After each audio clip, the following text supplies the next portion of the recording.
तुम्ही प्रार्थना करा, पूजा करा, नामस्मरण करा. सुरुवातीला त्याचा मनाशी काही संबंध नसतो. सुरुवातीला ती फक्त कृती असते, पण हळूहळू त्याची गोडी लागू लागते आणि मन त्यात रमायला लागते. अरे मारून मुटकून भक्ती होत नसते. ज्याप्रमाणे लहान बाळाला अंगाईची गोडी लावावी लागते, त्याचप्रमाणे मोठ्या माणसांना नामस्मरणाची गोडी लावावी लागते. अनेक जण चांगल्या संगतीत असून देखील भरकटतात आणि चुकीच्या मार्गाला लागतात.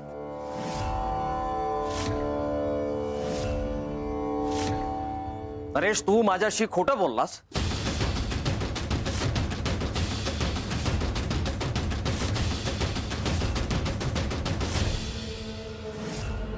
म्हणजे बाबा तुम्ही आजोबांशी खोटं बोललात? सावनी, बघ नरेश, मला त्याचं उत्तर हवंय.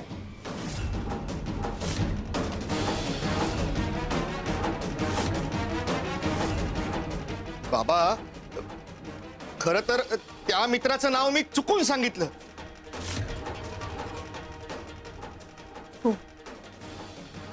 नाही नरेश, हे चुकून झालेलं नाहीये. तुला चांगलंच ठाऊक आहे, तू जाणून बुजून खोटं बोलतोयस.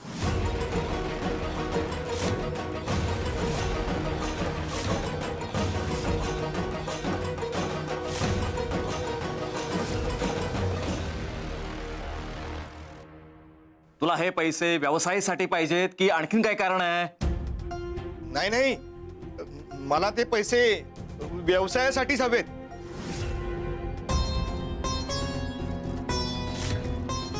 हो का? मग मला सांग, कोणता व्यवसाय करणार आहेस? काही तर ठरलं असेल ना, कोणता व्यवसाय करायचा ते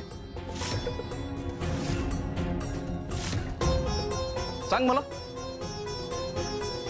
कोणता व्यवसाय करणार आहेस? आधुनिक शेती करणार आहेस?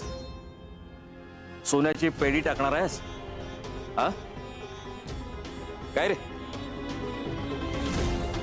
की कापडाचा व्यवसाय करणार आहेस? अहो सुनेत्रा, तू मध्ये बोलू नकोस. तुला चांगलं ठाऊक आहे की मला खोटारडेपणा आवडत नाही.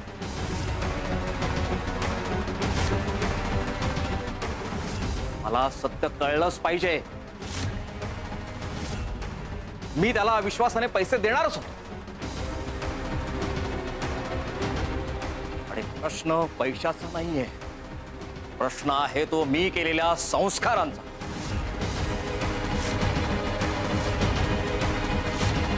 आज माझ्या संस्कारांचा पराभव झालेला आहे.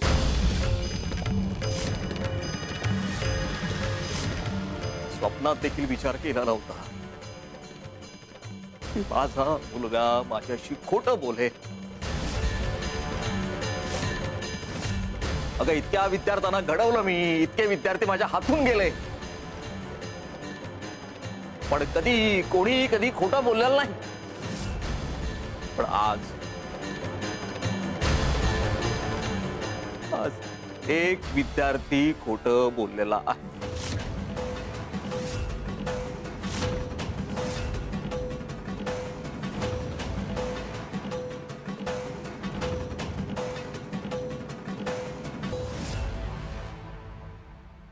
आणि दुर्दैवानं तो माझा मुलगा आहे.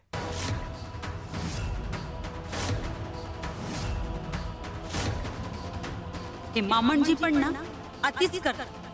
आता यांनी मागितलेत पैसे तर देऊन मोकळं व्हायचं ना. एवढं कसं आशंक व्हायला पाहिजे? बाबा बाबा, अहो मी जाणून बुजून नाही काही केलंय. तुम्ही नेहमी आहे ना तुमचा तर्क लावत राहता. बाबा, तुम्ही माझं ऐकून घ्या ना कधीतरी. कारण तुझं म्हणणं सत्यावरती आधारित नाहीये. हो, मी काय म्हणते, तो मागतोय ना पैसे, द्या ना त्याला पैसे.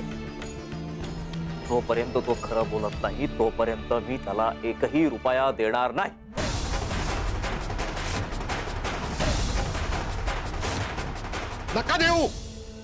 नका देऊ पैसे.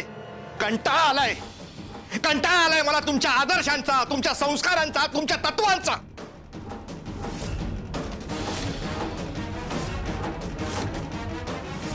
बघावं तेव्हा नुसती बडबड बडबड बडबड. घेऊन बसा तुमच्या तत्वांना, आदर्शांना, संस्कारांना. बाबा, मला माझे निर्णय घेता येतात. मला माझं आयुष्य माझ्याप्रमाणे जगू द्या. दादा दादा शांत हो. तू आज चल माझ्यासोबत. आज चल. शारदा, बाबा तुम्ही शांत व्हा. मी बोलते दादाशी. हा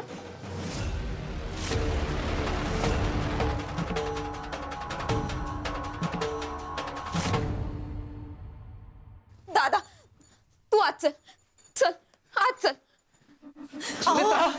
सुनेत्रा, त्याला लेकरू लेकरू म्हणून कुरवाळत बसू नकोस. विश्वासघात करेला.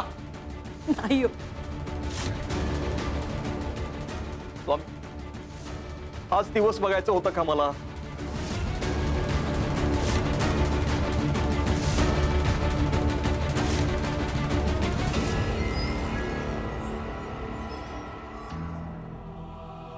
दादा अरे तू शांत हो. अरे हे बघ, काही कारणाने तू बाबांना खरं सांगू शकत नसशील ना, तर तू मला सांग ना. हे बघ, आपण जसे भाऊ बहीण आहोत तसे मित्र मैत्रिणी आहोत. आता मित्रांना सगळं खरं सांगतातच ना. ठीक आहे, तुला सांगतो सगळं काय झालं ते. हा. सुधाकराऐवजी मी चुकून हरी म्हटलं, एवढंच काही. यातलं बाकी सगळं काही खरंय, पण बाबांना आता माझ्यावर विश्वास नाही. दादा अरे तू खोटं बोलतोयस असं वाटतंय त्यांना. आणि तुला माहितीये ना, संस्कारांच्या बाबतीत ते किती आग्रही आहेत. हे बघ, तू तुझं खरं कारण त्यांना समजावून सांगितलं ना की ते शांत होतील. काही गरज नाही त्याची आता. त्यांना नसेल माझ्यावर विश्वास ठेवायचा. राहू दे. बरं बरं ठीक आहे, मी बोलते त्यांच्याशी. पण मला सांग, तुला पैसे व्यवसायासाठीच हवेत ना, की दुसऱ्या कुठल्या कामासाठी? खरंच व्यवसायासाठी हवे आहेत. आता तुझाही माझ्यावर विश्वास नाहीये का? अरे दादा तसं नाही. बरं तू थांब, मी आलेच. दादा,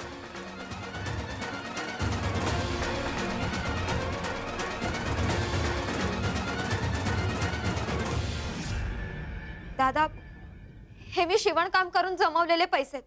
हे तुला घे, तुझ्या व्यवसायाला कामी येतील. हा अर्धा दादा, फक्त हे आई बाबांना कळू देऊ नकोस. गुणाची ती माझी बहीण.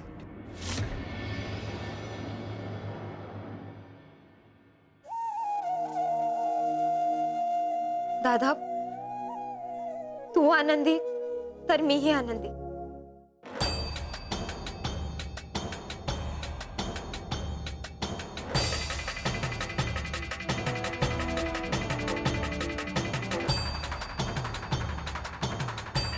बाळा,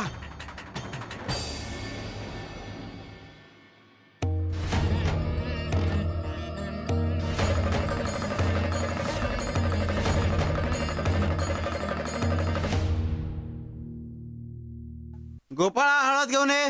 हो स्वामी, हळद घेऊन येतो.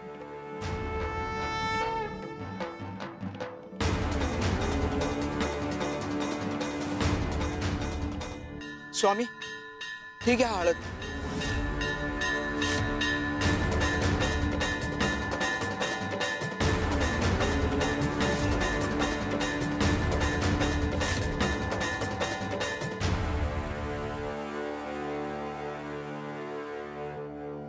जखम झाली की वेळीच त्याच्यावर उपचार करायला हवा, नाहीतर पुढे जाऊन ते चिघळते. काय बाळ्या, हीच गोष्ट आपल्याला शारदाला समजवायला हवी. स्वामी, शारदाताईंच्याही आयुष्यामध्ये काही वादळ येणार आहे का? त्यांनीही कुठल्या जखमेकडे लक्ष देण्याची गरज आहे का? शिव शंकर शंभो.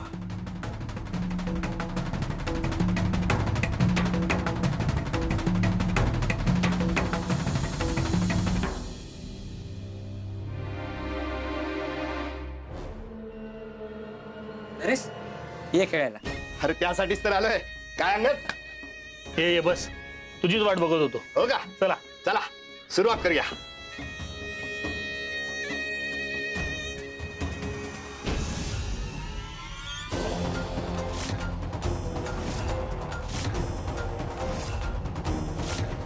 एवढे पैसे कुठून सोय केलीस?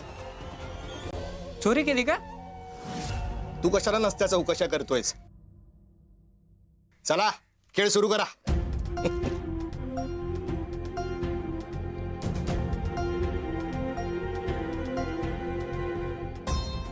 ह्या संधीचं सोनं करणार आहे मी. भरपूर पैसे कमवणार. शारदाकडून घेतलेले पैसे दुप्पट करणार आणि तिला त्याचे पैसे देणार. चला खेळ सुरू करू.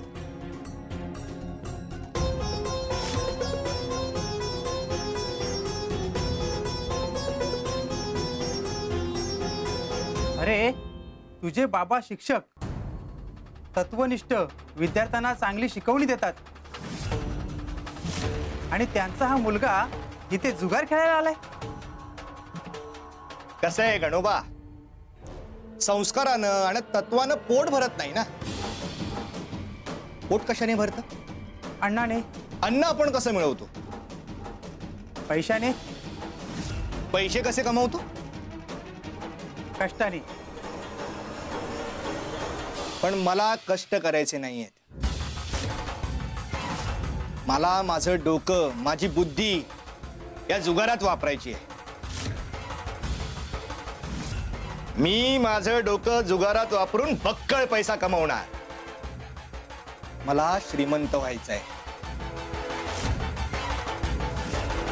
माझ्या बाबांनी त्यांच्या आयुष्यात जेवढा पैसा पाहिला नसेल, कमावला नसेल, तेवढा पैसा कमवायचा आहे मला. आणि तेही काही महिन्यात, नाही नाही काही दिवसात. शोभतो की नाही मी गुणी शिक्षकाचा हुशार मुलगा? अजून काही प्रश्न आहेत का? नाही नाही. नाही ना? मग पुरे झालं आता तत्वज्ञान. चला खेळाला सुरुवात करूया. चला. तू जुगारात बक्कळ पैसा कमवायचं स्वप्न बघत राहा. तुला तुझ्या स्वप्नात रमवून मी तुला कधी आणि कसा लुबाडून मोकळा होणार आहे तुलाही कळणार नाही.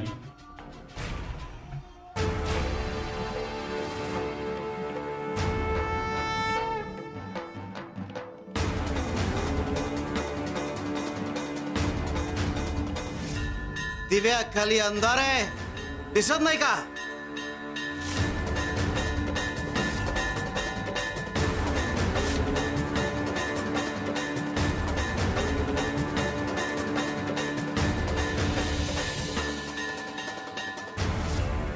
आताचा हा डाव 2 नाण्याने सुरू करू. हा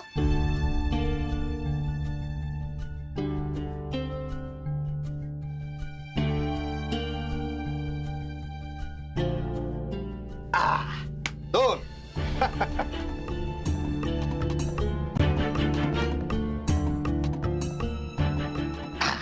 चार.